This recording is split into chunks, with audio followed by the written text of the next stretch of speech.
Happiness കരിക്കുലത്തിൽ വിദ്യാഭ്യാസ സമ്പ്രദായമുള്ള ഇന്ത്യയിലെ ഏക സംസ്ഥാനം ഡൽഹി. അറിയാമോ ഹാപ്പിനെസ് കരിക്കുലം? എന്താ ഹാപ്പിനെസ് കരിക്കുലം? ഇവിടെ പിള്ളേരെ പഠിപ്പിക്കുന്ന ജോഗ്രഫിയും ഹിസ്റ്ററിയും കണക്കും സയൻസും ഒക്കെ പഠിപ്പിക്കുന്ന പിള്ളേർക്ക് സ്ട്രെസ് വന്ന് 10-13 വയസ്സുള്ള ചെറുപ്പക്കാർ കുഞ്ഞുങ്ങൾ നമ്മുടെ നാട്ടിൽ ആത്മഹത്യ ചെയ്യുന്നുണ്ട്. എന്താ കാരണം? സ്ട്രെസ് ആണ്, മാനസിക ബുദ്ധിമുട്ട്. അവനെ കേൾക്കാൻ, അവന്റെ വിഷമങ്ങൾ കേൾക്കാൻ സംവിധാനമില്ലാത്തപ്പോ മനീഷ് സിസോദിയ ആവിഷ്കരിച്ച കരിക്കുലത്തിന്റെ ഭാഗമാണ് ഹാപ്പിനെസ് കരിക്കുലം. നിങ്ങൾ ഗൂഗിൾ ചെയ്ത് നോക്ക്.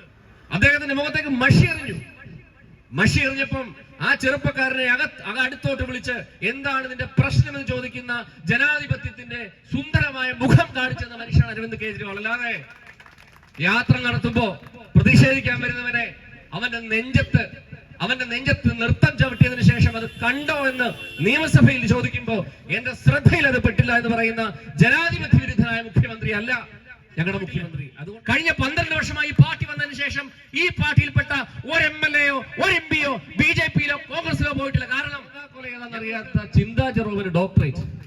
അത് ആലോചിച്ച് നോക്കി. വാഴക്കൊലയും തേങ്ങാക്കൊലയും ഏത്തക്കൊലയും അറിയത്തില്ല. അവസാനം ഞാൻ മനസ്സിലാക്കുന്നത് 24 ന്യൂസിനകത്ത് ഈ അതിന്റെ അവതാരകൻ ഈ ചിന്താ ജെറോമിന് ഇത് ചോദ്യം ചോദിച്ചു. അവസാനം ചിന്താ ജെറോമിന് സംശയമായി, വയലോ പിള്ളിയാണോ വയലോ പള്ളിയാണോ. അവസാനം സത്യം ഡോക്ടറേറ്റ് ഉള്ള ചിന്താ ജെറോമാണ്. ജോലി കിട്ടി യൂത്തിന്റെ ചെയർപേഴ്സൺ ആയിരുന്ന് ഇപ്പം വലിയ ഡോക്ടറേറ്റ് ഉള്ള ആളാണ്. അതായത് ഏത്തക്കൊല ഏതാ വാഴക്കൊല ഏതാ അറിയത്തില്ല. അതിനകത്ത് എഴുതി വെച്ചേക്കുന്നത് എങ്ങനെയാ? അവസാനം വയലോ പള്ളിയാണോ എന്ന് സംശയമായി. അപ്പൊ ഒന്നെങ്കിൽ ആ രീതിയിൽ പ്രവർത്തിക്കുന്നവർക്ക് സർക്കാർ ജോലി കിട്ടും. അതല്ല എങ്കിൽ ഇതുപോലെ സർക്കാർ സംവിധാനങ്ങളെ നോക്കുകുത്തിയാക്കി ജനങ്ങളുടെ ജീവനും സുരക്ഷിതത്വവും ഉറപ്പുവരുത്താൻ എല്ലാവിധ ബാധ്യതയും ഉത്തരവാദിത്വമുള്ള സർക്കാർ സംവിധാനങ്ങൾ നിശ്ചലമാകുന്ന സാഹചര്യത്തിൽ, മനുഷ്യൻ കൊല്ലപ്പെടുന്ന സാഹചര്യത്തിൽ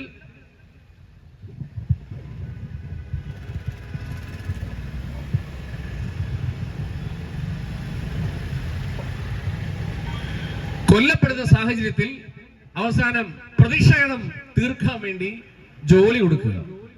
ഇതല്ല ആം ആദ്മി പാർട്ടി മുമ്പോട്ട് വെക്കുന്ന ക്ഷേമ രാഷ്ട്ര സങ്കല്പം എന്ന് പറയാൻ വേണ്ടി ഞാൻ സാന്ദർഭിക സൂചിപ്പിച്ചത് മാത്രമേ ഉള്ളൂ. ഞങ്ങളെ ഒരുപക്ഷെ ഇവിടെ നിന്ന് കേൾക്കുന്ന CPM-കാരും കോൺഗ്രസുകാരും BJP-കാരും ഒക്കെ ഉണ്ടാവും. കുറച്ചു നാൾ മുമ്പ് ഞങ്ങളെ പറ്റി പറഞ്ഞിരുന്നത് ഞങ്ങള് BJP-യുടെ ചാരന്മാരാണെന്ന് പറഞ്ഞു. അത് കഴിഞ്ഞിട്ട് പിന്നെ ഞങ്ങൾ അരാഷ്ട്രീയവാദികളാണെന്ന് പറഞ്ഞു. ഞങ്ങൾ ഈ തൊപ്പിയൊക്കെ ഇട്ട് ഇങ്ങനെ ഇറങ്ങി നടക്കുന്ന അരാഷ്ട്രീയവാദികൾ, രാഷ്ട്രീയം അറിയാത്തവരാണെന്ന് പറഞ്ഞു. കഴിഞ്ഞ ദിവസം ഡൽഹിയിൽ ജന്തർ മന്ദിറിൽ ഒരു സമരം നടന്നു. ഇവിടുന്ന് കോടാനുകോടി രൂപയൊക്കെ പിരിച്ച് ഒരു കേരള യാത്രയൊക്കെ നടത്തി ജനം ശ്രദ്ധിക്കാതെ വന്ന അവസാനം ചീത്തവിളി തുടങ്ങിയപ്പോൾ അവരുടെ കണ്ണിൽ പൊടിയിടാൻ ഒരു കോപ്രായം കാണിക്കാൻ അവിടെ ചെന്നു.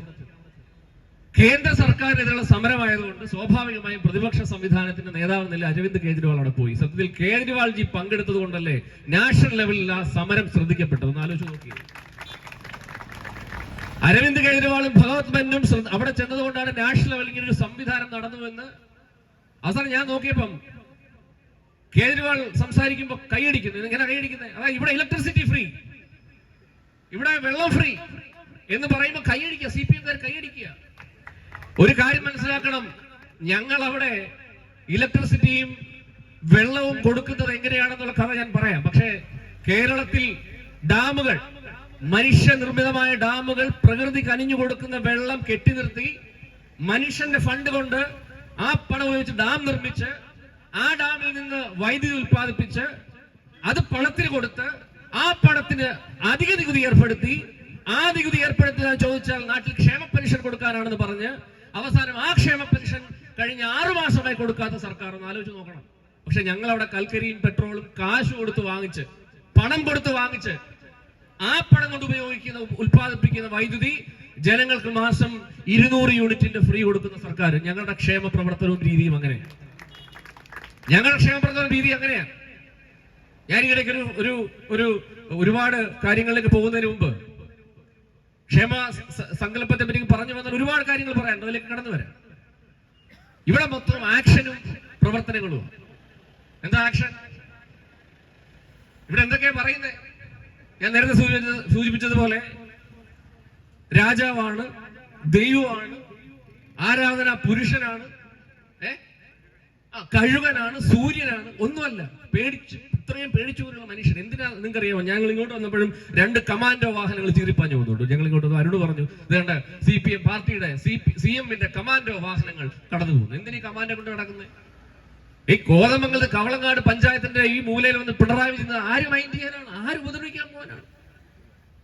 ഒരു മനുഷ്യനും ഒരു പ്രശ്നത്തിന് പോകില്ലാന്നേ. ഇതിങ്ങനെ പൊതിഞ്ഞു കെട്ടി നടക്കുന്നതുകൊണ്ട് കാണാൻ വേണ്ടിയാണ് ആൾക്കാർ ഇങ്ങനെ ക്യൂ നിൽക്കുന്നത്, പേടിച്ചു മാറി നിൽക്കുക. എന്തിനാ പേടിക്കുന്നത്? എടാ, ഒരു കാലത്ത് ഒരുപാട്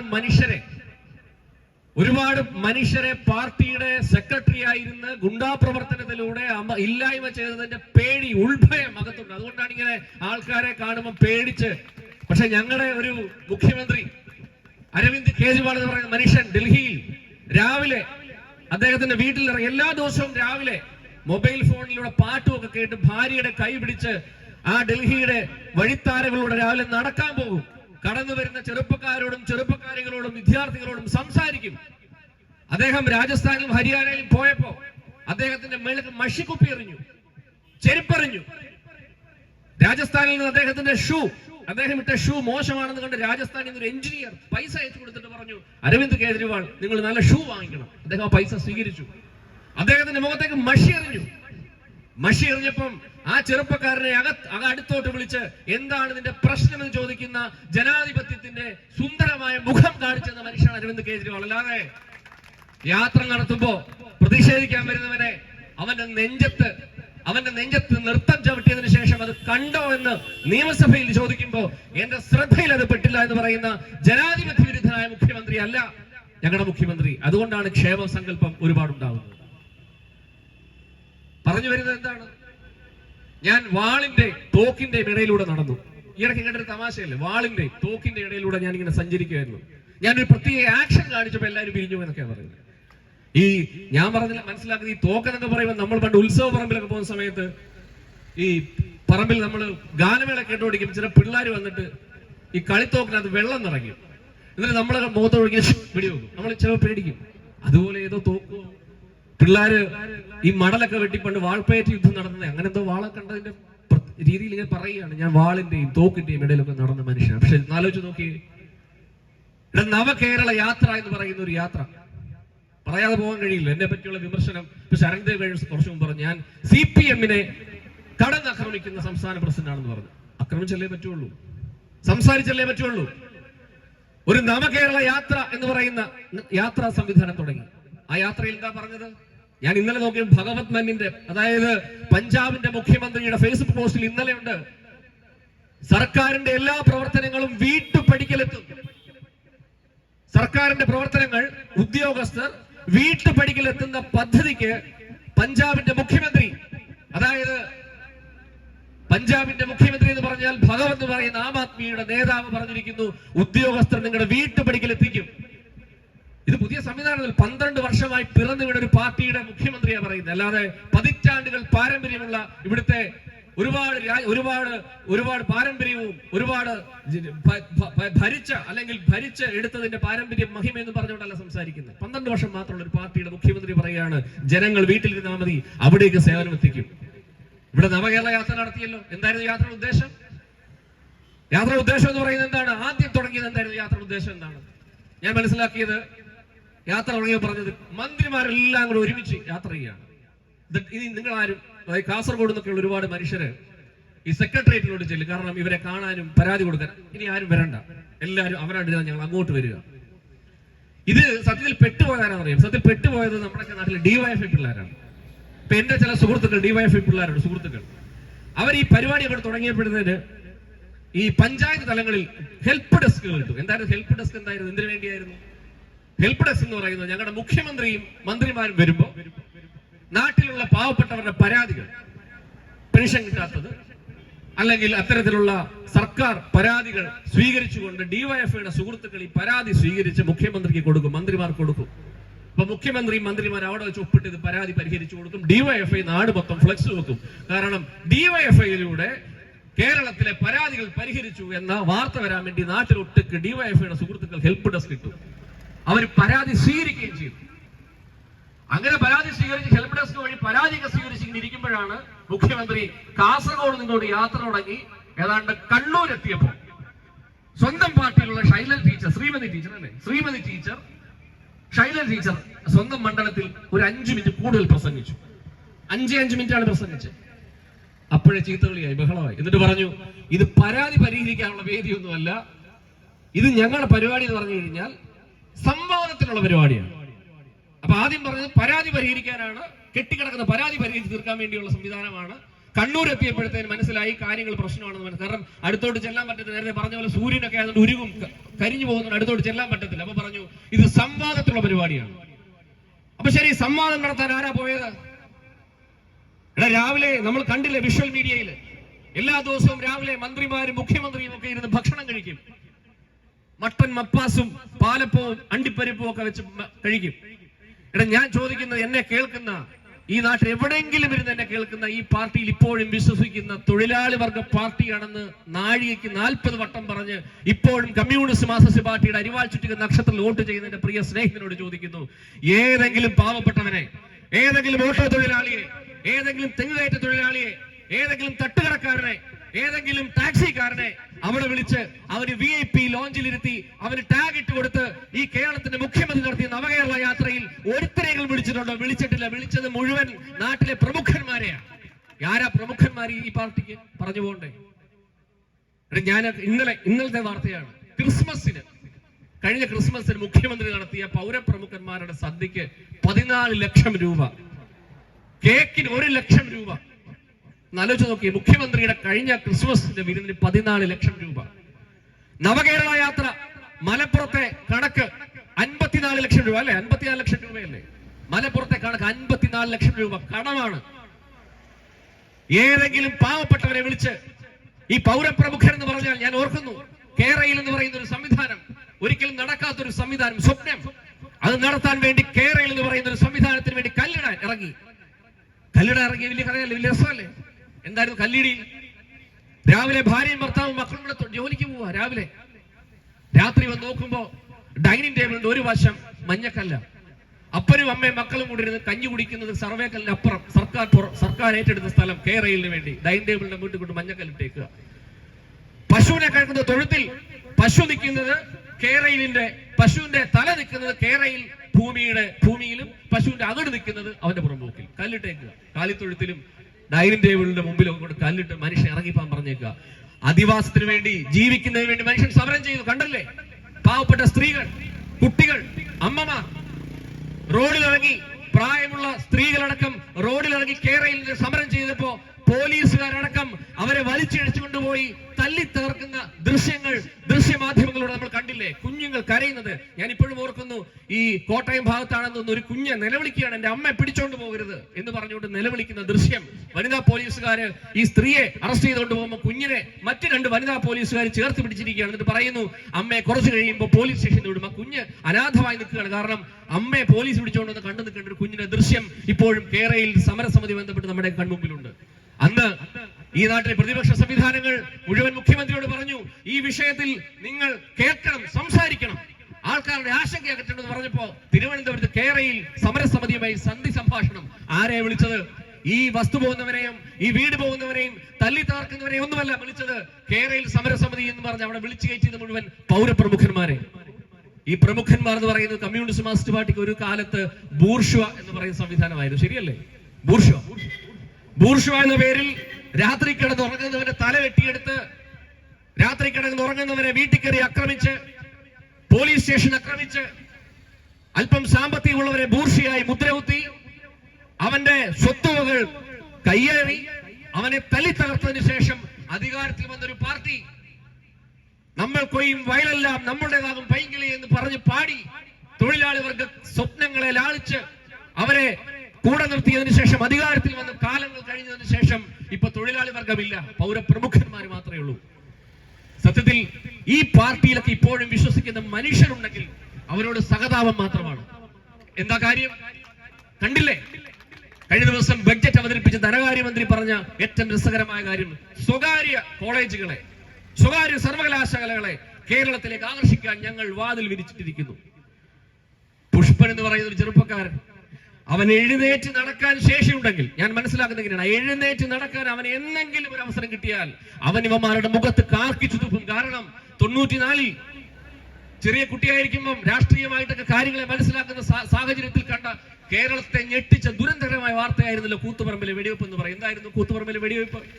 മനസ്സിലാക്കി പോകണ്ടേ, സംസാരിക്കണ്ടേ? പുതിയ കാലഘട്ടത്തിലെ ചെറുപ്പക്കാരോട്, ഈ പാർട്ടിയിൽ ഇപ്പോഴും വിശ്വസിക്കുന്ന ചെറുപ്പക്കാരോട് പറഞ്ഞു കൊടുക്കണ്ടേ? നിങ്ങളുടെ ധനകാര്യമന്ത്രി കഴിഞ്ഞ നിയമസഭയിൽ ബജറ്റ് അവതരിപ്പിച്ചിട്ട് കേരളത്തിലേക്ക് സ്വകാര്യ സർവകലാശാലകളെ സ്വാഗതം ചെയ്യുമ്പോ ആ മനുഷ്യൻ SFIയുടെ അഖിലേന്ത്യാ പ്രസിഡന്റായും DYFIയുടെ അഖിലേന്ത്യാ പ്രസിഡന്റായും ഇരിക്കുന്ന സമയത്താണ് 5 ചെറുപ്പക്കാരെ MV രാഘവനെ തടയുന്നതിന്റെ പേരിൽ പോലീസുകാർ തോക്കിന് മുമ്പിലേക്ക് വിട്ടുകൊടുത്ത് അവരെ കൊന്നതിന് ശേഷം ഒരു പുഷ്പൻ എന്ന് പറയുന്ന മനുഷ്യനെ മൃതപ്രായമായി കിടത്തിയതിനു ശേഷം അന്ന് ഈ ധനകാര്യമന്ത്രി, അന്നത്തെ SFIയുടെ നേതാവും DYFIയുടെ നേതാവുമായിട്ടുള്ള ബാലഗോപാൽ പറഞ്ഞത് സ്വകാര്യ സർവകലാശാലകൾ കേരളത്തിൽ പാടില്ല. ഇന്ന് കാലം കുറെ കഴിഞ്ഞു. മക്കളും കൊച്ചുമക്കളും കുടുംബക്കാരും ഒക്കെ അമേരിക്കയിലും UK-യിലും അയർലൻഡിലും ഒക്കെ പഠിക്കുന്നു, ജോലി ചെയ്യുന്നു, ശമ്പളം വാങ്ങുന്നു. ഇപ്പൊ മനസ്സിലായി സ്വകാര്യ സർവകലാശാലകൾ വേണമെന്ന്. എത്ര വർഷം കടന്നുപോയി. ഞാൻ ഇപ്പോഴും ഓർക്കുന്നു, TP ശ്രീനിവാസൻ എന്ന് പറയുന്ന മനുഷ്യൻ, എറണാകുളത്ത് നമ്മുടെ പ്രോഗ്രാമിന് വന്ന മനുഷ്യൻ, ഓർമ്മയില്ലേ? TP ശ്രീനിവാസൻ, ഇന്ത്യൻ ഒരുപാട് IAS-കാരനായ മനുഷ്യൻ, ഒരുപാട് വിദേശ രാജ്യങ്ങളിൽ പോയി ഇന്ത്യക്ക് വേണ്ടി സേവനം അനുഷ്ഠിച്ച മനുഷ്യൻ. ഒരു സ്വകാര്യ സർവകലാശാലയുടെ സംവാദത്തിന് വന്ന സമയം DYFIക്കാർ അദ്ദേഹത്തെ പൊതിഞ്ഞ് ഓടിച്ചിട്ട് തല്ലി, അദ്ദേഹത്തിന്റെ ചെവിക്കുറ്റി അടിച്ച് തകർത്തു. 15 ആ മനുഷ്യൻ പറഞ്ഞു വെച്ചത് മുഴുവൻ എന്തായിരുന്നു? നമ്മുടെ നാട്ടിൽ നമ്മുടെ ചെറുപ്പക്കാർ തൊഴിൽ തേടി വിദേശ രാജ്യങ്ങളിലേക്ക് പോകുന്നു, വിദേശ സർവകലാശാലകൾക്ക് പോകുന്നു. ആ പണം ഇവിടെ നിൽക്കണം, അതുകൊണ്ട് ആ സർവകലാശാലക്ക് പഠിക്കാനുള്ള സാഹചര്യം കൊടുക്കണം എന്ന് പറഞ്ഞപ്പോ കഴിയില്ല എന്ന് പറഞ്ഞതിന് ശേഷം വർഷങ്ങൾ കഴിഞ്ഞു. അങ്ങനെ എത്രയോ കാര്യങ്ങൾ.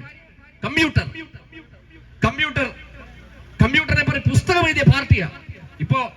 AKG സെന്റർ അടക്കം, സംസ്ഥാന സെക്രട്ടറിയുടെ ഓഫീസ് അടക്കം, CPM-ന്റെ പാർട്ടി ഓഫീസ് അടക്കം കമ്പ്യൂട്ടറൈസ് ചെയ്ത് വെച്ചിരിക്കും. ഒരു കാലത്ത് കമ്പ്യൂട്ടറിനെ പറ്റി പുസ്തകം തൊഴിൽ മുടക്കുന്ന ബഹൻ എന്നായിരുന്നു CPM എഴുതിയ പുസ്തകം. കമ്പ്യൂട്ടർ എഴുതിയ പുസ്തകത്തിന്റെ പേര് തൊഴിൽ മുടക്കുന്ന ബഹൻ. എന്നിട്ട് കമ്പ്യൂട്ടറിന്റെ, ഒരുപക്ഷെ എന്നേക്കാൾ വളരെ സീനിയർ ആയിട്ടുള്ള പ്രായമുള്ള രാഷ്ട്രീയം പരിശോധിക്കുന്ന മനസ്സിലാക്കുന്ന നിങ്ങൾ ഒരുപക്ഷെ കണ്ടിട്ടുണ്ടാവും. ഒരു കാലത്ത് CPM-ന്റെ പുസ്തകമായിരുന്നു തൊഴിൽ മുടക്കുന്ന ബഹൻ എന്ന് പറഞ്ഞ് കമ്പ്യൂട്ടറിന്റെ ഫോട്ടോ പിടിച്ച പുസ്തകം. കമ്പ്യൂട്ടർ പാടില്ല. കമ്പ്യൂട്ടർ വന്നാൽ തൊഴിൽ നഷ്ടപ്പെടും, കമ്പ്യൂട്ടർ വന്നാൽ ഇവിടെ തൊഴിലില്ലായ്മ ഉണ്ടാവും എന്ന് പറഞ്ഞുകൊണ്ട് കമ്പ്യൂട്ടർ സ്ഥാപനങ്ങൾ മുഴുവൻ അടിച്ചു തകർത്തു. കമ്പ്യൂട്ടറുമായി ബന്ധപ്പെട്ട സമരങ്ങളും പ്രശ്നങ്ങളും കേരളത്തിലെ പൊതുമേഖലാ സ്ഥാപനങ്ങൾ അടിച്ചു തകർത്തു. അതിനുശേഷം കമ്പ്യൂട്ടറൈസ്ഡ് ആയി പാർട്ടി മാറിയിരിക്കുന്നു. ഒന്ന് ആലോചിച്ച് നോക്കിയോ? ട്രാക്ടർ വന്നപ്പോ സമരം, നെടുമ്പാശ്ശേരിയിൽ എയർപോർട്ട് വന്നപ്പോ സമരം, ആലപ്പുഴയിൽ കൊയ്ത്തന്ത്രം അത് കറ്റ ചവിട്ടിയെടുക്കുന്ന യന്ത്രം വന്നപ്പോ സമരം. അങ്ങനെ കേരളമൊട്ടാകെ എന്തൊക്കെ വന്നിട്ടുണ്ടോ അതിനൊക്കെ സമരം. അപ്പൊ ഈ സമര സാഹചര്യത്തിലൊക്കെ കേരളത്തെ പിടിച്ച് 10-15 വർഷം പിറകോട്ട് കൊണ്ടുപോയതിനു ശേഷം പിന്നീട് അതൊക്കെ തിരുത്തുന്ന രാഷ്ട്രീയ സാഹചര്യം നമുക്കിങ്ങനെ പറയാതിരിക്കാൻ സാധിക്കും. ഇവിടെയാണ് ആം ആദ്മി എന്ന് പറയുന്ന രാഷ്ട്രീയ സംവിധാനം 12 വർഷം പിറവിയെടുത്ത ഈ രാഷ്ട്രീയ സംവിധാനം ഇന്ത്യയിൽ ചില ബദലുകൾ, വെൽഫെയർ സ്റ്റേറ്റിന്റെ ചില ബദലുകൾ മുമ്പോട്ട് വെക്കുന്നത്, വെൽഫെയർ സ്റ്റേറ്റിന്റെ സംവിധാനങ്ങൾ മുമ്പോട്ട് വെക്കുന്നത്. ഞാൻ ഒരുപാട് വേദികളിൽ പറഞ്ഞ ചില കാര്യങ്ങൾ പറയാതിരിക്കാൻ കഴിയും. നമ്മുടെ പാർട്ടിയുടെ നേതാക്കന്മാരൊക്കെ ഒരുപക്ഷെ പല പ്രസംഗങ്ങൾ കേട്ട കാര്യങ്ങളാണ്, പറയാതിരിക്കാൻ കഴിയില്ല. അപ്പൊ ഈ രീതിയിൽ കേരളത്തെ എല്ലാ വിധത്തിലും തകർത്ത് തരിപ്പണമാക്കുന്ന രാഷ്ട്രീയ സംവിധാനം കേരള യാത്ര നടത്തുന്നു. നമ്മൾ കാണുന്ന ഓരോ സാഹചര്യങ്ങളിൽ ഈ പാർട്ടി എടുക്കുന്ന നിലപാടുകൾ കേരളത്തെ പിന്നോട്ടടിക്കുന്ന നിലപാടുകളും സാഹചര്യങ്ങളും. സിവിൽ സപ്ലൈസിൽ സാധനങ്ങളില്ല, ഒന്ന് ആലോചിച്ച് നോക്കിയേ.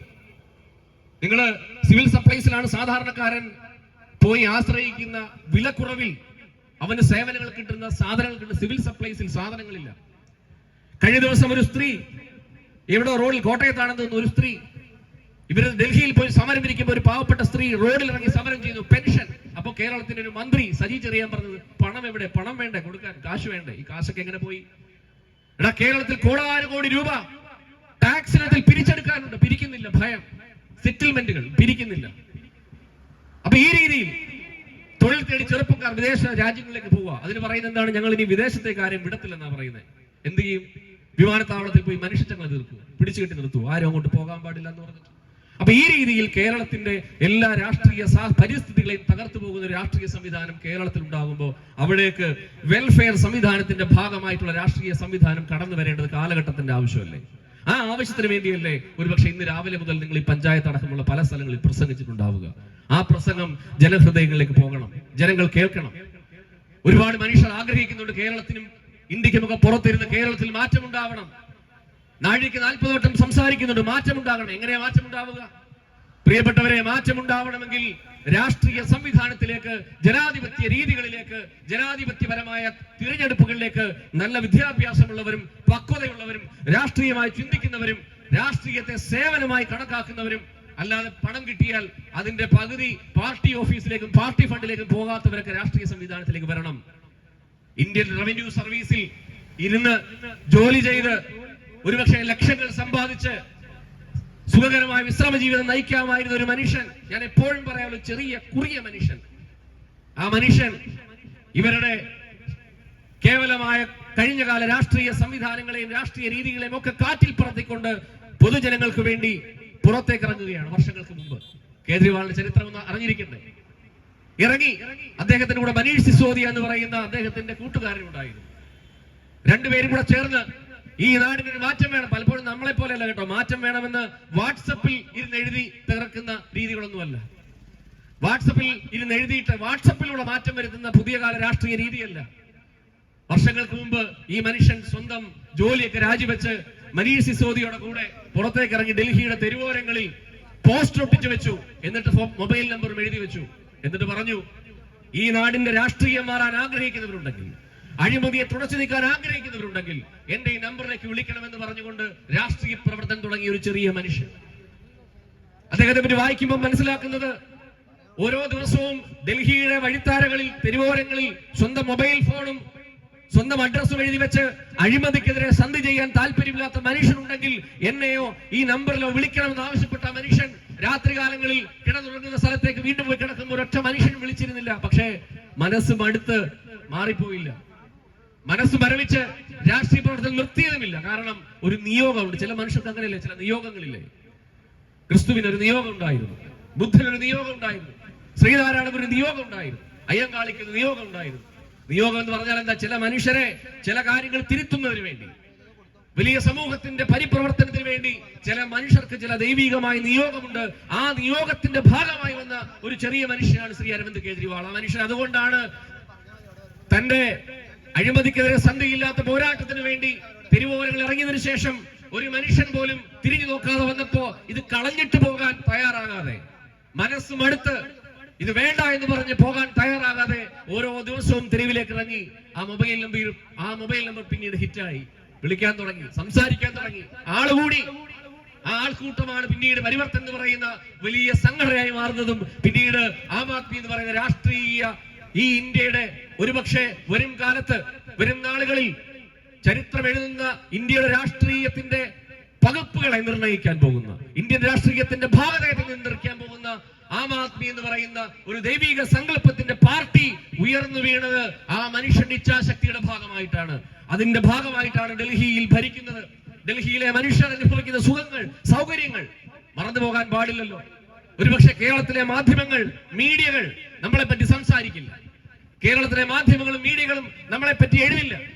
ആ നാട്ടിലെ മനുഷ്യർ അനുഭവിക്കുന്ന സുഖങ്ങളും സൗകര്യങ്ങളെ പറ്റി ഇവിടെ ചർച്ച ഉണ്ടാവില്ല. പക്ഷേ ഇത് പറയാനുള്ള നിയോഗം ഓരോ ആം ആദ്മിക്കാരനുമുണ്ട്. അതുകൊണ്ടാണ് പറയുന്നത്, വാർഡിലേക്ക് ഇറങ്ങി ജനങ്ങളോട് സംസാരിക്കണം. വൈദ്യുതിയും വെള്ളമൊക്കെ ഫ്രീ കൊടുക്കുന്ന കഥകൾ അവരോട് പറയണം. ഇവിടെ വൈദ്യുതിയുടെ ചാർജിനെ പറ്റിയൊക്കെ ശ്രീ ഷാജഹാനിക്കാർക്ക് അറിയാം. അദ്ദേഹം ഞങ്ങളൊക്കെ തമ്മിൽ 1 മണിക്കൂർ സംസാരിച്ചതാണ്. എത്ര എത്ര എത്ര ബുദ്ധിപരമായി മനുഷ്യനെ ലൂട്ട് ചെയ്യുന്നു, കൊള്ളയടിക്കുന്ന ഒരു സംവിധാനമായി വെള്ളാനിയായി ഇലക്ട്രിസിറ്റി ബോർഡ് മാറിയിരിക്കുമ്പോൾ ഡൽഹിയിൽ 200 യൂണിറ്റിന്റെ വൈദ്യുതി. ഞാൻ പലപ്പോഴും പല പ്രസംഗത്തിൽ പറയുന്ന ഒരു സാഹചര്യമാണ്, അതുകൂടെ പറയാൻ ആഗ്രഹിക്കുകയാണ്. ഞാനും അരുണും കൂടി ഒരു ട്രെയിൻ യാത്രയിൽ കൊല്ലത്ത് നിന്ന് നമ്മുടെ ഒരു പ്രോഗ്രാമിന്, എനിക്ക് തോന്നുന്നു നമ്മുടെ ഒരു സഹകരണ ബാങ്ക് ഇലക്ഷന് വരാൻ വേണ്ടി ഒരു യാത്രയിൽ കയറിയ സമയത്ത് ഡൽഹിയിലുള്ള ഒരു സ്ത്രീയെ പരിചയപ്പെട്ടു. പല പ്രസംഗവേദികളും ഞാൻ പറഞ്ഞിട്ടുള്ളതാണ്, പക്ഷേ അത് പറയാതിരിക്കാൻ കഴിയില്ല. കാരണം നേരിട്ട് മനസ്സിലാക്കിയ അനുഭവത്തിന്റെ ഫീലിങ്സ് പറയാതിരിക്കാൻ കഴിയില്ലല്ലോ. ഞങ്ങൾ ഇങ്ങനെ ട്രെയിൻ യാത്രയിൽ കൊല്ലത്തൊന്ന് കയറി ചെങ്ങന്നൂർ എത്തിയപ്പോഴാണ് ഈ സ്ത്രീ ആ ട്രെയിനിൽ കയറി. ഡൽഹിയിൽ താമസിക്കുന്ന സ്ഥിര താമസമാക്കിയ ഒരു സ്ത്രീ ഡൽഹിയിൽ അവർ കയറി സംസാരിക്കുന്നു, ഞങ്ങളുമായി പരിചയപ്പെട്ടു. അപ്പൊ ഞങ്ങൾ ചോദിച്ചു, ചേച്ചി എങ്ങോട്ടാണ് യാത്ര? അപ്പൊ പറഞ്ഞത്, ഞാൻ ഡൽഹിയിലേക്കാണ്. ഡൽഹിയിൽ എന്ത് ചെയ്യുന്നു? അത് എന്റെ ഹസ്ബൻഡ് അവിടെ ഒരു വക്കീലാണ്, ഞാൻ കല്യാണ ആവശ്യത്തിലേക്ക് നാട്ടിൽ വന്നതാണ്, ഞാൻ തിരിച്ചു പോവുകയാണ്. അപ്പൊ ഡൽഹി എന്ന് പറഞ്ഞപ്പോ നമുക്ക് സന്തോഷമായി. കാര്യം നമ്മുടെ സർക്കാർ ഭരിക്കുന്ന നാട്ടിൽ അവിടെ താമസിക്കുന്ന ഒരു സ്ത്രീയോട് സംസാരിക്കാൻ കഴിയുന്നത് ഒരു ചെറിയ കാര്യമല്ല. സംസാരിക്കാൻ തുടങ്ങി. പക്ഷേ ഒരു ഭയമുണ്ട്. അതുകൊണ്ട് തുടക്കത്തിൽ ചോദിച്ചു, ചേച്ചി അവിടുത്തെ രാഷ്ട്രീയമൊക്കെ എങ്ങനെയുണ്ട്? പക്ഷെ ഞാൻ അല്പം മാറിയിരുന്നു. അരുൺ പക്ഷെ ധൈര്യപൂർവ്വം ചോദിച്ചു. ആ സ്ത്രീ എടുത്ത വായിൽ ഞങ്ങളോട് പറഞ്ഞത്, ഒരു പ്രോഗ്രാമിൽ പ്രസംഗിക്കാൻ വേണ്ടി സംസ്ഥാന പ്രസിഡന്റ് നിലയിൽ പോകുന്ന എന്നോട് ഡൽഹിയിൽ വർഷങ്ങളായി സ്ഥിരമായി താമസിക്കുന്ന ഒരു സ്ത്രീ, 10-22 വർഷമായി താമസിക്കുന്ന ഒരു സ്ത്രീ, ഡൽഹിയിലെ ഭരണം, ഡൽഹിയിലെ രാഷ്ട്രീയം എങ്ങനെയുണ്ടെന്ന് ചോദിച്ചപ്പോൾ എടുത്ത വായിൽ പറഞ്ഞത് കൊള്ളില്ല എന്നാണ്. സത്യത്തിൽ ഞാൻ എന്നോട് ചോദിച്ചു, വേണ്ടായിരുന്നു, ചോദിക്കണ്ടായിരുന്നു. കാരണം മനസ്സും അടുത്തു. കാരണം ഇനി പോയി പ്രസംഗിക്കുകയാണ്. സ്വന്തം പാർട്ടി കൊള്ളില്ല എന്ന് ഡൽഹിയിൽ നമ്മളിവിടെ മാധ്യമങ്ങളിലൂടെയും നമ്മൾ സ്വയമേയും ഈ പാർട്ടിയാണ് ലോകത്തിലെ ഏറ്റവും മഹത്തരമായ പാർട്ടി എന്ന് വാഴ്ത്തുപാടുകൾ പാടി ജനങ്ങൾക്കിടയിലേക്ക് ഇറങ്ങുമ്പോൾ അവിടെ താമസിക്കുന്ന ഒരു സ്ത്രീ മുഖത്ത് നോക്കി പറയുന്നു ഈ പാർട്ടി കൊള്ളില്ല എന്ന് പറഞ്ഞപ്പോൾ വിഷമം തോന്നി. പക്ഷെ വിട്ടുകളയാൻ തീരുമാനിച്ചില്ല, താല്പര്യപ്പെട്ടില്ല. ചുമ്മാ ചോദിച്ചു, ചേച്ചി ഞങ്ങൾ കേട്ടിട്ടുണ്ടല്ലോ അവിടെ 200 യൂണിറ്റിന്റെ വൈദ്യുതി നിങ്ങൾക്ക് ഫ്രീ അല്ലേ? 200 യൂണിറ്റ് വൈദ്യുതി നിങ്ങൾക്ക് ഫ്രീ ആയി ലഭിക്കുന്നില്ലേ? അപ്പൊ ചേച്ചി കുനിഞ്ച് ബാഗൊക്കെ തുറന്ന് മറ്റെന്തോ ഭക്ഷണം കഴിക്കാനുള്ള എടുക്കുകയാണ്. ആ കൂട്ടദേവി പറഞ്ഞു, അത് ശരിയാ മോനെ, 200 യൂണിറ്റ് വൈദ്യുതി ഒക്കെ ഉണ്ട്, പക്ഷെ അതുകൊണ്ട് ഭരണം നല്ലതല്ല. ഒന്ന് ആലോചിച്ച് നോക്കണേ, ഡൽഹിയിൽ താമസിക്കുന്ന ഒരു സ്ത്രീ വീട്ടമ്മ അവരോട് ആ നാട്ടിലെ ഭരണം എങ്ങനെയുണ്ടെന്ന് ചോദിച്ചപ്പോ 200 യൂണിറ്റ് വൈദ്യുതി ഫ്രീ കൊടുക്കുന്നു. അത് അനുഭവിക്കുന്ന സ്ത്രീ അവര് പറയുകയാണ് ഭരണം മോശമാണ്, കൊള്ളില്ല. അപ്പൊ ചോദിച്ചു, അതെന്താണ്? മോനെ, ഞാനും എന്റെ മകനുമാണ് വീട്ടിൽ താമസിക്കുന്നത്.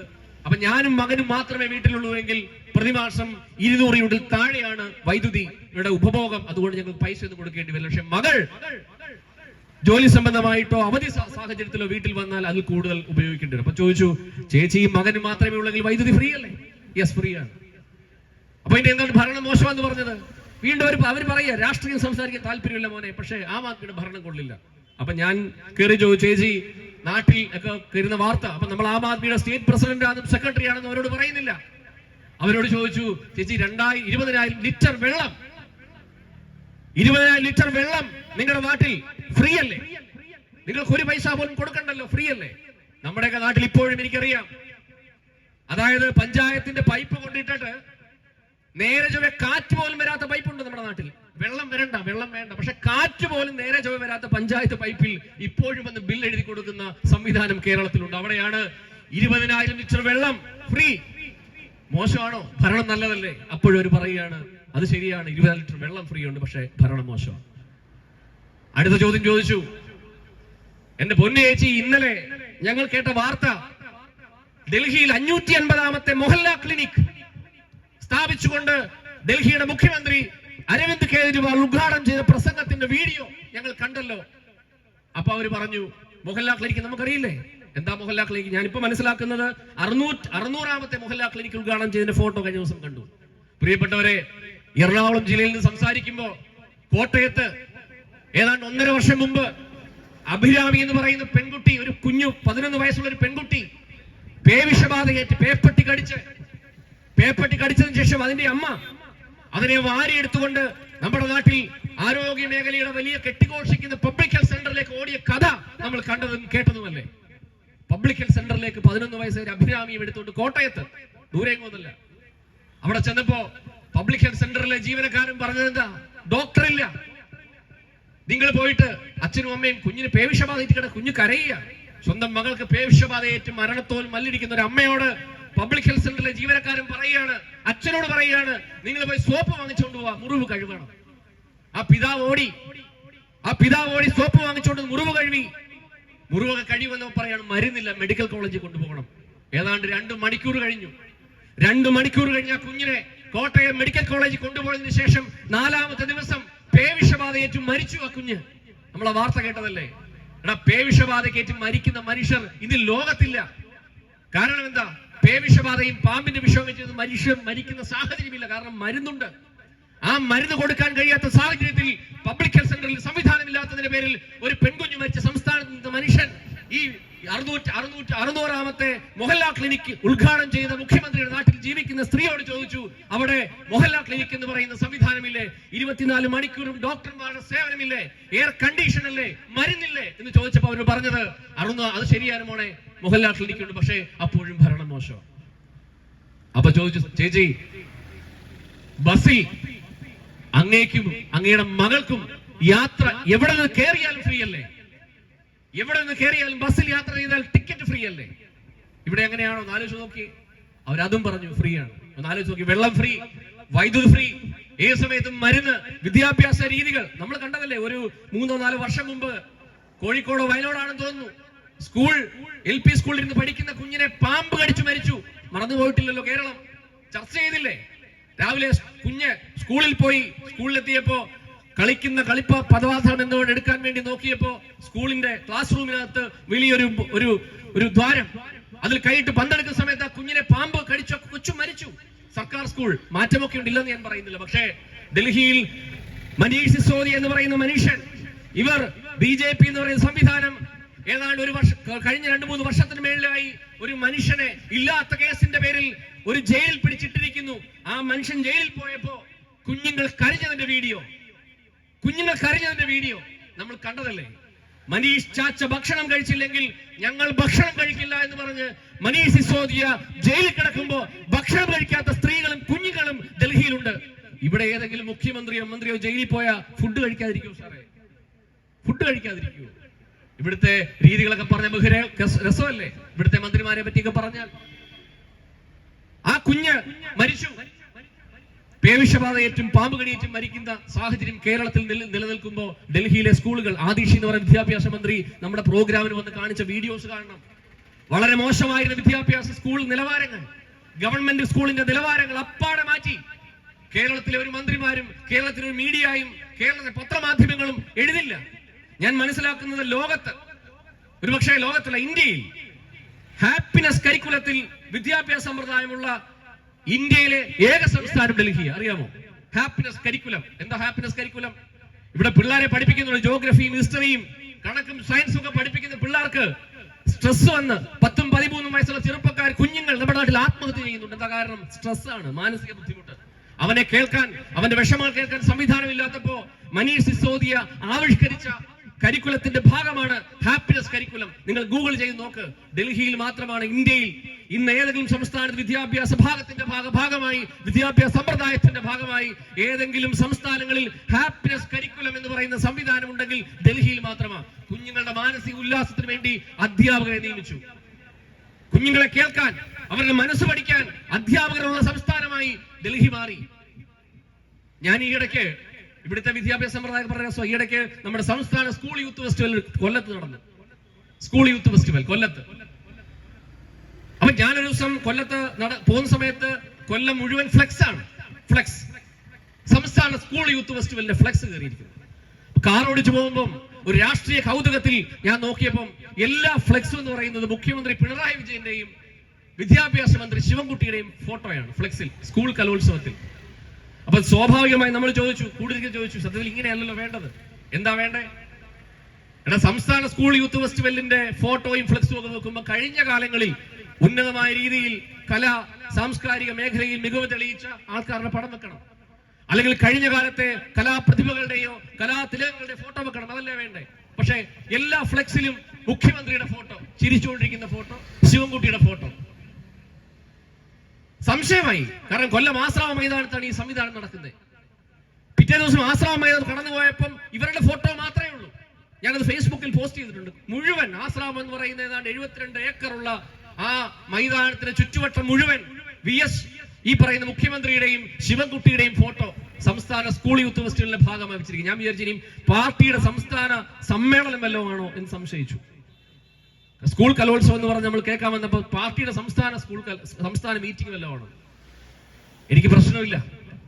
നമ്മുടെ ശിവൻകുട്ടിയുടെ ഫോട്ടോ ഫ്ലെക്സിൽ വെക്കുന്നതിൽ നമുക്ക് തർക്കമില്ല. കാരണം എന്താ? പുള്ളിയുടെ കലാവാസന പ്രകടിപ്പിച്ച മനുഷ്യനാണ്. നിയമസഭയിൽ നമ്മൾ കണ്ടതല്ലേ കലാവാസന. എത്ര മെയ്വഴക്കത്തോടു കൂടി ഒരു ഡെസ്കിൽ നിന്ന് മറ്റൊരു ഡെസ്കിലേക്ക് ചാടുന്നു, മുണ്ട് മടക്കി കുത്തുന്നു, വളച്ചു കുത്തുന്നു, മുണ്ട് പൊക്കി ഓടുന്നു, നമ്മൾ കണ്ടതാണ്. അതുകൊണ്ട് അദ്ദേഹത്തിന്റെ ഫോട്ടോ വെക്കുന്നതിൽ നമുക്ക് തടസ്സമില്ല. പക്ഷേ കടക്കുപുറത്ത് പരനാറി നികർഷജീവി എന്ന് മാത്രം സംസാരിക്കുകയും പ്രവർത്തിക്കുകയും മനുഷ്യരെ കണ്ട ചിരിക്കാൻ പോലും കഴിയാത്ത മുഖ്യമന്ത്രിയുടെ ഫോട്ടോ. ഒരു കാലത്ത് ഒരുപക്ഷെ പ്രായമുള്ള എന്നേക്കാൾ വളരെ സീനിയർ ആയിട്ടുള്ള മനുഷ്യർ പ്രസംഗിക്കുന്നത് മനസ്സിലാവും. ഒരു കാലത്ത് കമ്മ്യൂണിസ്റ്റുകാരൊക്കെ പ്രസംഗിക്കാൻ വരുമ്പോ എഴുതി വെക്കുന്ന AKG പ്രസംഗിക്കുന്ന അത്രേ വെക്കുള്ളൂ, അല്ലെങ്കിൽ ഗൗരിയമ്മ പ്രസംഗിക്കുന്ന അത്രേ വെക്കുള്ളൂ. EMS കവലയിൽ പ്രസംഗിക്കുന്നു, പടം വെക്കില്ല, വ്യക്തി പൂജയില്ല, ആരാധനയില്ല. ആ പാർട്ടിയാണ് ഇന്ന് ഒരാളിലേക്ക് കടന്നു കയറിയിരിക്കുന്നത്. നമ്മൾ കാണുന്നില്ലേ, കഴിഞ്ഞ ദിവസം നിയമസഭയിൽ പറഞ്ഞ രസകരമായ കാഴ്ച. എങ്ങനെ ചിരിക്കാതിരിക്കും? കൈ ഉയർത്തി പറയാണ്, എന്റെ കൈ ശുദ്ധമാണ്. നോക്കി, എന്റെ കൈ ഒരു സിനിമയിൽ, മിഥുനം സിനിമയിലാണെന്ന് തോന്നുന്നു, കുതിരവട്ടം പപ്പു പറയുന്നു, രേഖ ഇങ്ങോട്ട് നോക്ക്, കണ്ടോ എന്ന് പറയുന്ന പോലെ നിയമസഭയിൽ. അതിന് ഏറ്റവും ഭംഗിയുള്ള രസം, തൊട്ട് പിറകിൽ KB ഗണേഷ് കുമാർ എന്ന് പറയുന്നത്, നിങ്ങൾ വീഡിയോ കണ്ടു കാണും. തൊട്ട് പിറകിൽ ഗണേഷ് കുമാർ ഇരിക്കുകയാണ്, ഉറങ്ങുകയാണ്, ഇങ്ങനെ ഉറങ്ങിയിരിക്കുകയാണ്. അപ്പോഴാണ് മുഖ്യമന്ത്രി എഴുന്നേറ്റ് എന്ന് പറയുന്നത്, ദേ നോക്കൂ, എന്റെ കൈകൾ ശുദ്ധമാണ്. ഉറങ്ങിയത് ഗണേഷ് പെട്ടെന്ന് എഴുന്നേറ്റ്, എന്താണ് നമ്മൾ പറയില്ല, എന്തൊരു തേങ്ങയാണ് ഈ പറയുന്നത് എന്ന് പറഞ്ഞുകൊണ്ട് ഗണേഷ് കുമാർ നോക്കുകയാണ്. ഷംസീർ നിഷ്കളങ്കനായ രാഷ്ട്രീയ പ്രവർത്തകനാണ്. ഷംസീർ ഇങ്ങനെ ഇരിക്കണം. കാരണം എന്താ കാരണം, കുറച്ച് ദിവസം കഴിയുമ്പോ ഒരുപക്ഷെ അദ്ദേഹത്തിന്റെ കൈ ശുദ്ധമാണില്ലെന്ന് ഞാൻ പറയുന്നില്ല, പക്ഷേ അദ്ദേഹത്തിന്റെ മുഖ്യമന്ത്രി പദവി ഉപയോഗിച്ച് ഇല്ലാത്ത കമ്പനി ഉണ്ടാക്കി, സേവനം ചെയ്യാത്തതിന്റെ പേരിൽ പണം പറ്റി. എന്താ സേവനം ചോദിക്കും പറയുന്നത്, ഡേറ്റ എൻട്രി, ജാവ ഓപ്പറേഷൻ, ഇതൊക്കെ പറയുന്നു. ഇങ്ങനെ പുലമ്പിക്കൊണ്ടിരിക്കുകയാണ്. ഇതെല്ലാം കഴിഞ്ഞ ദിവസം പറയുന്നു, CPM അവരുടെ കേഡർ സംവിധാനത്തിലേക്ക് ഇതിനെപ്പറ്റി ജനങ്ങളെ ബോധവൽക്കരിക്കാൻ വേണ്ടി പഠിപ്പിക്കാൻ പോവാണെന്ന്. ഇനി നമ്മുടെയൊക്കെ വീടുകളിൽ CPM എന്നിട്ട് പറയും ജാവ, ഡേറ്റ എൻട്രി എന്നൊക്കെ പറയുമ്പോൾ നമ്മൾ ഇങ്ങനെ നോക്കിക്കൊണ്ടിരിക്കണം. ഇത് മാത്രമേ അറിയുള്ളൂ, എന്തിനാണ് ഈ ജാവ, എന്താണ് ഡേറ്റ എൻട്രി, എന്താണ് ഓപ്പറേറ്റർ, ഒന്നും അറിയില്ല, ഇങ്ങനെ പറഞ്ഞുകൊണ്ടിരിക്കുകയാണ്. അപ്പം ഒന്ന് ആലോചിച്ചു, കേരളത്തിൽ ഇല്ലാത്തതിന്റെ പേരിൽ കരിമണൽ എന്ന് പറയുന്ന ഒരു കമ്പനി, ആ കമ്പനിക്ക് ഇല്ലാത്ത സേവനത്തിന്റെ പേരിൽ പണം ഉണ്ടാക്കുക, കോടാനുകോടി രൂപ ഉണ്ടാക്കുക, എന്നിട്ട് സ്വാഗതം ചെയ്യുക. അതായത് എന്ത് നിയമപ്രശ്നം ഉണ്ടെങ്കിലും സ്വാഗതം ചെയ്യുക. അതേ മുഖ്യമന്ത്രിയും സംവിധാനവും നാട്ടുകാരറിയാതെ നേരെ കർണാടക ഹൈക്കോടതിയിൽ പോയിട്ട് പറയുകയാണ്, അന്വേഷണം ആരംഭിക്കണം. മടിയിൽ കനമില്ലാത്തവൻ, കയ്യിൽ കളങ്കമില്ലാത്തവൻ. എന്നിട്ട് ഇന്നലെ പറയുന്നു, ഞാൻ തല ഉയർത്തിയാണ് നടക്കുന്നത്. ഞാൻ ഇന്ന് വരെ സത്യം പറയുകയാണ്, ഇന്ന് വരെ കേരളത്തിന്റെ മുഖ്യമന്ത്രി പിണറായി വിജയൻ തല ഉയർത്തി പിടിച്ച് നടക്കുന്നത് ഞാൻ കണ്ടിട്ടില്ല. പുള്ളിയുടെ ബോഡിയിൽ അങ്ങ് തല കുണിച്ചാണ്. പുള്ളി ഇത് പറയുകയാണ്, ഞാൻ തല ഉയർത്തി നടക്കുന്നത്. ആലോചിച്ച് നോക്കി, ഈ രീതിയിൽ കേരളത്തിൽ ഇല്ലായ്മ ചെയ്യുന്നു, സാഹചര്യങ്ങളെ വളച്ചൊടിച്ച് രാഷ്ട്രീയം നടത്തുന്നവർ. കോൺഗ്രസുകാരെ പറ്റി ഞാൻ അധികം സംസാരിക്കാൻ ആഗ്രഹിക്കുന്നു. കാരണം ഇന്നലെ കോൺഗ്രസിന്റെ ധവളപത്രം ഉണ്ടായിരുന്നു. ആ ധവളപത്രത്തിൽ പറയുന്നത്, ഞങ്ങളുടെ 440 MP-മാരെയാണ് BJP-ക്കാർ അടിച്ചുകൊണ്ട് പോയത്. കണ്ടില്ല നിങ്ങൾ, 440 MP-മാരെ BJP-ക്കാർ അടിച്ചുകൊണ്ട് പോയി. ഇപ്പൊ നമ്മുടെയൊക്കെ അതുകൂടെ പറഞ്ഞു പോലെ, നമ്മുടെ പാർട്ടിയിൽ നിന്ന് ചില സ്ഥലങ്ങളിൽ ഏതാണ്ട് വലിയ ഈ ചോക്കുമല അന്വേഷിച്ചു പോകുന്ന പോലെ, ചോക്കുമല പറഞ്ഞു പോകണമല്ലോ, വേറെ എവിടെ എന്തോ കിട്ടുമെന്ന് പറഞ്ഞുകൊണ്ട് ചിലർ ഇപ്പം പാഞ്ഞു പോകുന്നുണ്ട് ചില സ്ഥലങ്ങളിലേക്ക്. വെറുതെ ഒരു കാര്യമില്ല. പിന്നെ അങ്ങനെ പോകുന്ന ഒരു പൊക്കോട്ടെ. എടാ, കഴിഞ്ഞ ദിവസം ശ്രീമാൻ അരവിന്ദ് കേജ്രിവാൾ പറഞ്ഞു 72 കോടി രൂപ വിലയിട്ടു. 72 കോടി രൂപ വിലയിട്ടു ഓരോ MP-ക്കും, ഓരോ MLA-ക്കും. 2012 ഈ പാർട്ടി വന്നതിന് ശേഷം ഈ പാർട്ടിയിൽ നിന്ന് ഗുജറാത്തിൽ 5 MLA-മാര്, ആ 5 MLA-മാരിൽ അന്ന് ചാളി സസിക്ക് പോയപ്പോ എന്നോട് മനോരമയുടെ ആങ്കർ ചോദിച്ചു, നിങ്ങളുടെ ഈ MLA ചർച്ച, അപ്പൊ തന്നെ ചർച്ച നടക്കുന്നു. എന്താണ് ചർച്ച? BJP-യിലേക്ക് പോകുന്നു. ആ 5 MLA-മാരും ഇപ്പോഴും ഈ പാർട്ടിയിലുണ്ട്, ഒരുത്തരും പോയിട്ടില്ല. കഴിഞ്ഞ 12 വർഷമായി ഈ പാർട്ടി വന്നതിന് ശേഷം ഈ പാർട്ടിയിൽപ്പെട്ട ഒരു MLA-യോ ഒരു MP-യോ BJP-യിലോ കോൺഗ്രസിലോ പോയിട്ടില്ല. കാരണം ഞങ്ങൾക്ക്, നമ്മൾ ഉച്ചയ്ക്ക് പറഞ്ഞ പോലെ, മൾട്ടി ഫാദർ സിൻഡ്രം ഇല്ല, ഞങ്ങൾക്കതില്ല. അതുള്ളവർ പോകും, പൊക്കോട്ടെ. ഈ പാർട്ടിയിൽ 50 പേര് മതി. നിങ്ങൾ മനസ്സിലാക്കണം, കൗരവ പാണ്ഡവ യുദ്ധത്തിൽ പാണ്ഡവർ എത്ര പേരാ? പാണ്ഡവർ 5 പേരാ. ഭീഷ്മ പിതാമഹനും ധൃതരാഷ്ട്രവും സർവ്വസൈന്യവും എല്ലാം അപ്പുറത്താണ്. പക്ഷേ ധർമ്മയുദ്ധമാണെങ്കിൽ ജയിക്കുന്നത് ആരായിരിക്കും? ധർമ്മയുദ്ധമാണെങ്കിൽ അതിൽ ജയിക്കുന്നത് 5 പേര് മതി. ഇത് ധർമ്മയുദ്ധമാണ്.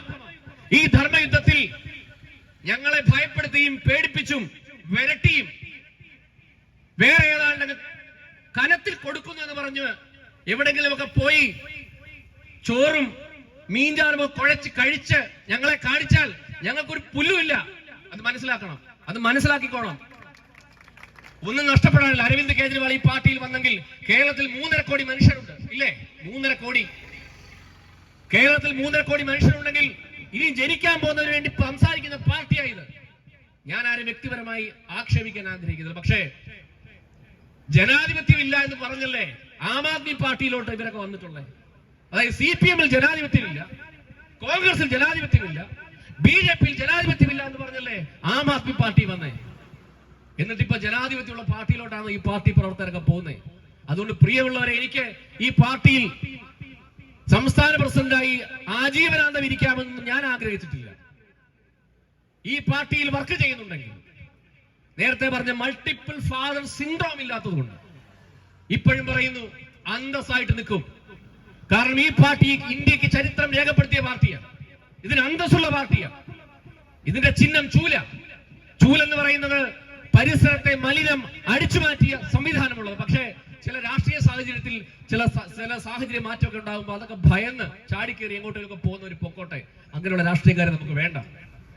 അതുകൊണ്ടാണ് ഞാൻ പലപ്പോഴും ഇതൊരു പബ്ലിക് പ്രോഗ്രാം ആണെങ്കിലും പറയാൻ ആഗ്രഹിക്കുന്നത്, വാർഡിലേക്ക് ഇറങ്ങി മനുഷ്യരോട് സംസാരിച്ചാൽ മതി. പല വീടുകളിൽ സംസ്ഥാന പ്രസിഡന്റ് നിലയിൽ എന്റെ തൊട്ടടുത്ത വീടുകളിൽ ഞാൻ പോയി സംസാരിച്ചിട്ടുണ്ട്. പ്രിയമുള്ളവരെ, മനസ്സിലാക്കണം. സംസാരിക്കുമ്പോൾ അവര് പറയുന്നത് മടുത്തു, കോൺഗ്രസുകാരനെ മടുത്തു, കമ്മ്യൂണിസ്റ്റുകാരനെ മടുത്തു, BJP-കാരനെ മടുത്തു, ഇവിടെ ഒരു വെൽഫെയർ സംവിധാനമുള്ള രാഷ്ട്രീയം വേണം. അപ്പൊ ചോദിക്കും, ചേച്ചി കേജ്രിവാളിനെ അറിയാമോനെ? കേട്ടിട്ടുണ്ട്, നല്ല സംവിധാനമാണ് ഡൽഹിയിൽ, നിങ്ങളൊക്കെ എന്തായി നാട്ടിൽ വരാത്തെ? അങ്ങനെ വരുന്നൊരു പാർട്ടിയാണ്. അതുകൊണ്ട് അങ്ങനെ ഈ പാർട്ടിക്ക് ഒരു ഞാൻ നേരത്തെ സൂചിപ്പിച്ച ഒരു നട്ടലുണ്ട്, ഒരു സംവിധാനമുണ്ട്, ഒരു ഭരണഘടനാ ബോധമുണ്ട്. അല്ലാതെ ഏതെങ്കിലുമൊക്കെ വ്യക്തികൾക്കെതിരെ ചെലവില സംസാരിക്കുന്നതാണ് രാഷ്ട്രീയ പ്രവർത്തനം എന്ന് തീരുമാനിച്ചുള്ളവരൊക്കെ ഈ പാർട്ടിയിൽ അങ്ങനെ നിൽക്കണമെന്ന് വലിയ ആഗ്രഹമൊന്നുമില്ല. അല്ലാത്തവരൊക്കെ നിന്നാൽ മതി, ഈ പാർട്ടി വളരും. നിങ്ങൾ ഒരു സംശയവും വേണ്ട. ഇത് ഇന്ത്യയുടെ ജനാധിപത്യ മുഖത്തെ സുന്ദരമാക്കാൻ പിറവിയെടുത്ത രാഷ്ട്രീയ സംസ്കാരത്തിന്റെ ഭാഗമായ പാർട്ടിയാണെങ്കിൽ ഇതിന് വരും കാലത്ത് വലിയ സാധ്യതയുണ്ട്. ആ സാധ്യത കേരളത്തിലും ഉണ്ടാകും.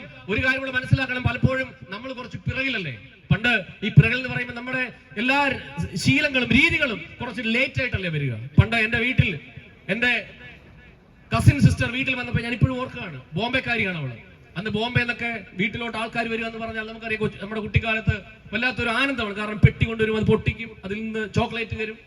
അപ്പൊ എനിക്കിപ്പോഴും ഓർമ്മയുണ്ട്, എന്റെ കസിൻ സിസ്റ്റർ അന്ന് വന്നപ്പോൾ അന്ന് ആദ്യമായിട്ടാണ് ഈ ഇപ്പോഴത്തെ പെൺപിള്ളേരൊക്കെ ഇടുന്ന ഈ സ്ലിറ്റുള്ള ചുരിദാർ, ഇവിടെ വരെ കീറിയ ചുരിദാർ എന്ന് പറയുന്നത് കാണുന്നതെന്ന് ആദ്യമായിട്ടാണ്. അന്ന് ആ ചുരിദാറിട്ട് എന്റെ കസിൻ സിസ്റ്റർ സുമി വീട്ടിലേക്ക് വന്നപ്പോൾ എന്റെ വെല്ലുമെച്ച് പറഞ്ഞ വർത്തമാനം ഇപ്പോഴും ഓർമ്മയുണ്ട്. എടി, ഇത് എങ്ങനെ കീറിയതാണെന്ന് ചോദിച്ചു. നീ ഇറങ്ങി വന്ന സമയത്ത് ഇനി എയർപോർട്ടിൽ വല്ല കമ്പിയിൽ തട്ടി കീറിയതാണെന്ന് ചോദിച്ചപ്പോൾ അവള് പറഞ്ഞു, അമ്മച്ചി അതല്ല, ഇത് ബോംബെയിലെ ഫാഷനാണ്. ഞാൻ ഇപ്പോഴും മനസ്സിലാക്കുന്നു, അന്ന് അവള് പറഞ്ഞതിന് ശേഷം ഏതാണ്ട് 10 വർഷം കഴിഞ്ഞിട്ടാണ് ആ ഫാഷൻ കേരളത്തിൽ വന്നത്. അതുകൊണ്ട് നമ്മള് ചില കാര്യങ്ങൾ ലേറ്റ് ആയിട്ട് എടുക്കാറുള്ളൂ. പക്ഷെ ലേറ്റ് ആയിട്ട് വന്നാലും ലേറ്റസ്റ്റ് ആയിട്ട് വരുന്ന സാഹചര്യം ഈ പാർട്ടിക്കുണ്ട്. അതുകൊണ്ട് ഭയപ്പെടുകയോ പേടിക്കുകയൊന്നും വേണ്ട. ഈ കേരളത്തിലുള്ള ഈ നപുംസക രാഷ്ട്രീയത്തെ തുറന്നു കാട്ടാനുള്ള ശേഷി പഞ്ചായത്ത് തലങ്ങളിൽ, വാർഡ് തലങ്ങളിൽ നിങ്ങൾക്കുണ്ടെങ്കിൽ ഈ പാർട്ടിയിലേക്ക് വരും തലമുറ മാറും. ഈ നാട് വിട്ട് പോകുന്ന ചെറുപ്പക്കാർ ഈ നാട്ടിൽ നിൽക്കും. ഈ നാട് വിട്ട് തൊഴിലില്ലാതെ ഈ രാജ്യം വിട്ട് സുന്ദരമായി താമസിക്കാൻ കഴിയുന്ന സാഹചര്യങ്ങൾ ഈ നാട് വിട്ട് ഒരു മനുഷ്യർ ഈ നാട് വിട്ട് പോകുന്ന ചെറുപ്പക്കാർ ഈ നാട്ടിൽ നിൽക്കും. അതിനുവേണ്ടി വേണ്ടത് ആത്മാർത്ഥമുള്ള രാഷ്ട്രീയ പ്രവർത്തനമാണ്. നമ്മള് കാശിട്ട് കൈയിട്ട് വാരാണെന്നും അല്ലല്ലോ രാഷ്ട്രീയ പ്രവർത്തനം നമ്മൾ വന്നിട്ടുള്ളത്.